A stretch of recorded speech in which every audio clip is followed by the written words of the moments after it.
ভাইজান আগে কাজ বাজ করতে পারতো, ব্যবসা বাণিজ্য করতো, সংসার চালাইতো, কিন্তু এখন তো সে অন্ধ হয়ে গেছে। তার চোখ নাকি আর কোনোদিন ভালো হবে না। সুতরাং অন্ধ হাতি টানা আর আমাদের কোনো ইচ্ছা নাই। এখন থেকে ভাইজান রইলে আমাকে পরিবার থেকে আলাদা হয়ে যাবো। এইটা কি তোর সিদ্ধান্ত নাকি আদেশ?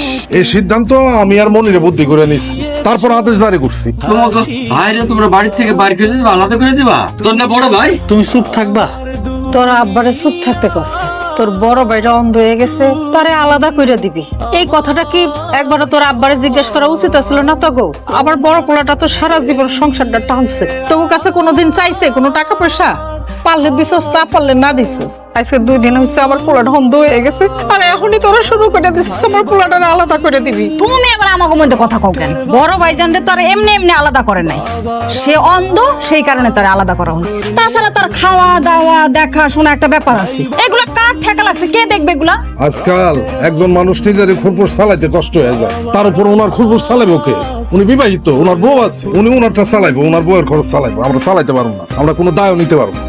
আমার স্বামীর তো ইনকাম বন্ধ, আমরা কিভাবে চলবো? তোমরা কেমনে চলবা সেটা কি আমরা বলে দেবো নাকি? আমগো সিদ্ধান্ত আমরা তোমাকে জানাই দিচ্ছি। ব্যবসা বাণিজ্য এখান থেকে দুলাবে আর আমি দেখবো। তোমরা আলাদা থাকবা, আলাদা খাবা, আলাদা চলবা। ধরো চলবা। তোমাকে একটা কথা বলতাম। বলো। দেখো, তোমার বোনের তো বিয়ে হয়ে গেছে, তাও সে বাড়িতে থাকে, আর বাকি রইলো তোমার ভাই, সেও এখন বড় হয়ে গেছে। এখন তো উচিত তাদের দুইজনেরই নিজের জীবন নিয়ে ভাবা, তাই না? তুমি তাদেরকে আলাদা করে দাও, তোমার ঘাড়ের উপরে বসে এভাবে খেলে তো তারা জীবনে কিছু করতেই পারবে না।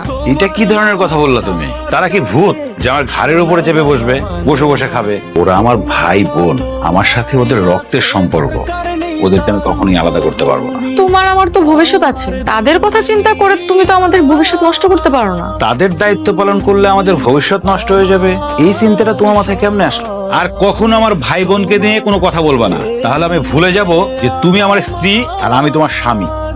তোমার ভাই বোনের প্রতি তোমার এত ভালোবাসাই একদিন তোমার জন্য কাল হয়ে দাঁড়াবে, মনে রাখো কথাটা।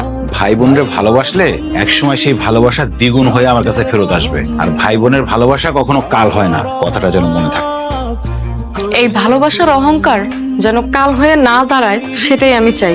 বাবারে, আমি মা হয়ে তো ওর কাছে হাত জোর করে কইতেছি, বড় ভাইরে আলাদা করে দিস না, ও অনেক অসহায় হয়ে যাইব। ঘরে আমার শ্বশুর আপা অসুস্থ, একটু পর পর কাশি দিতেছে, আপনি আমার শ্বশুর আপার কাছে যাই বসেন।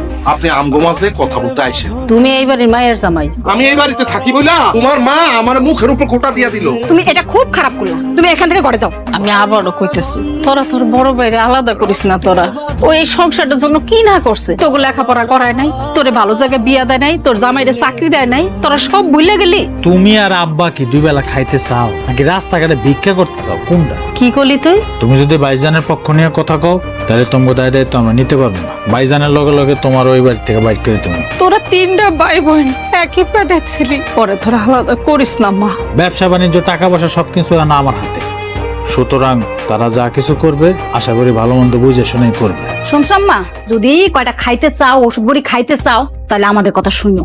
যাও এখন ঘরে যাও।